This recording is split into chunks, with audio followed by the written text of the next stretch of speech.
welcome to the NFL preview show with my partners, Evan Varlas, Colin Griffith. and I'm Wade Matthews. Now to Evan. So, I will be giving my college football playoff predictions for this year. So, coming in at number 4, I have the Penn State Nittany Lions. Now, the reason for that is I think that they have the best quarterback in all of college football, Trace McSorley, who was very clutch last year and put up big numbers against great teams. Another reason why I think that they have a very good shot at making the college football playoff is their schedule. They have huge games being in the competitive Big Ten East, but most of them are at home. They play Ohio State, Michigan State, Wisconsin, and Iowa all at home this year. But the big ones especially are Ohio State, Michigan State, and Wisconsin all at home. Their only tough game that they're going to have this year that's not going to be at home against a top-ranked team is going to be Michigan, which I still think that we'll see by then.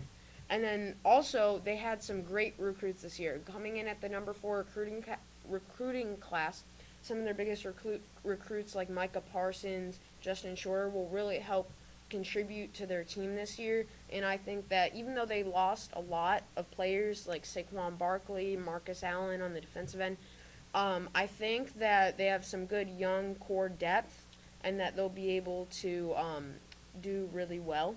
And coming in at number 3, I have Georgia, led by Jake Fromm. I think that Fromm is going to be a great leader for them.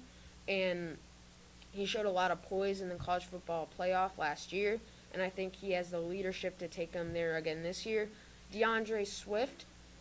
DeAndre Swift is the underrated player, I think, for Georgia, the running back, especially because he's just very quick, he's fast, and even though he was behind Michelle and Chubb, he was still doing very good when he got the spotlight.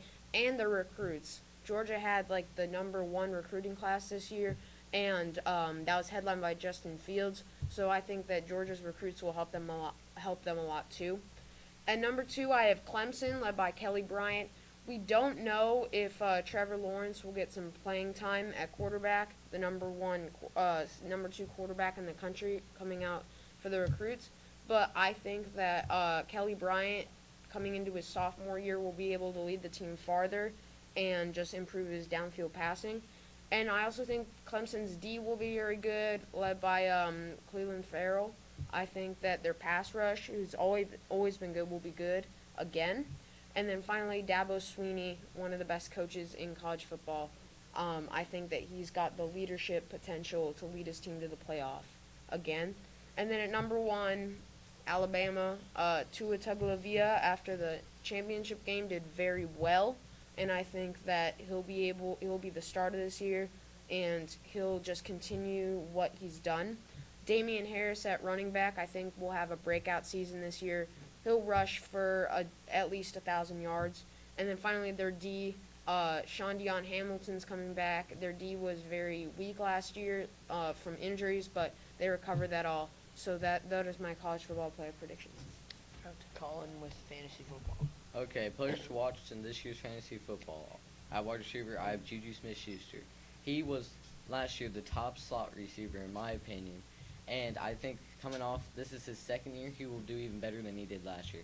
Last year he got 900 receiving yards. I think this year he will get 1,000 plus receiving yards, and I think he will get at least 8 touchdowns this year. Juju is a guy that will put up big plays for you, and he will get you a lot of points. At running back, I have Marlon Mack. Marlon Mack played for the Colts last year, right behind Frank Gore, and he was an explosive running back. But the Colts last year did not have a good offensive line. This year, after the draft, have a great offensive line in my opinion, and after free agency. And I think since he will be the starting running back, he will be able to do some things, and people will know his name. Marlon Mack is a guy you want to watch in fantasy football. At quarterback, you got Mitch Trubisky. He has a different coach and a different offense, and I think this will be his breakout year, along with Jared Goff, who I think you should both watch in this year's fantasy football. At tight end, Jimmy Graham. Jimmy Graham played well for the Saints, but when he went to Seattle, he did not show what he could do. He has Aaron Rodgers now on the Packers, and I think he's going to be a breakout star, and you're going to want to draft him, and people are going to leave him in 6th, 7th round. You should take him. He will give you amazing points. players you will want and you will want to draft early. At wide receiver, Antonio Brown. For the past 5 years, this guy has put up 100 plus receiving yards. Sorry, 1,000 plus receiving yards, and he has put up 100 plus receptions in the last 5 years. He is so good. He will give you so many touchdowns, and doing all that, he will give you the most points out of any wide receiver. He is a star, and if you have him, you are almost guaranteed to win the wide receiver battle in fantasy football. At running back, Le'Veon Bell. This guy can catch the football, and he can run the football. When he runs it, he is the best at what he does. He will put up 1,000 plus running yards, and with his catching and running, he will give you a lot of TDs. And that will give you a lot of points, and you're going to want him. At tight end, Mason Rudolph. Mason Rudolph had Case Keenum last year, and he did great. But now he has an even better quarterback in Kirk Cousins, and I think he will do amazing and he will be the top tight end in my opinion this year, and I think he will put up a lot of points in fantasy football. Players you want to bench this year will be T.Y. Hilton. T.Y. Hilton does not perform well without Andrew Luck, and I do not know if Luck will play this year. So if Luck does not play, T.Y. Hilton will not put up fantasy points at all, so I would not draft him. At running back, LaShawn McCoy. LaShawn McCoy could be getting suspended this year, so I would not take him for assault on his girlfriend. So I would not take him because he might be missing a few games. Quarterback, Andrew Luck. Again, he's an injury bug, and I don't even know if he's going to play this year, so I would not take him. He is not a safe pick. At tight end, Rob Gronkowski. He also is an injury magnet, and he could be getting injured, and I wouldn't take him. He's just not a safe pick. And that is my NFL fantasy football.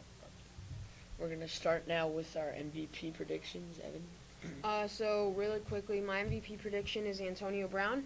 Last year he played 14 games, had 101 receptions, 1,533 yards and 9 touchdowns, and he also missed a lot of games with a calf injury, but I think if he didn't miss them, he would be an MVP candidate, but this year I think that he'll win MVP.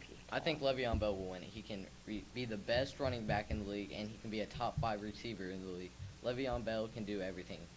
I honestly think Russell Wilson will win it this year because he's versatile and he can run, and I think if he throws for 4,000, he might even run for 1,000, which will give him a total of 5,000 yards, which is pretty good for a quarterback.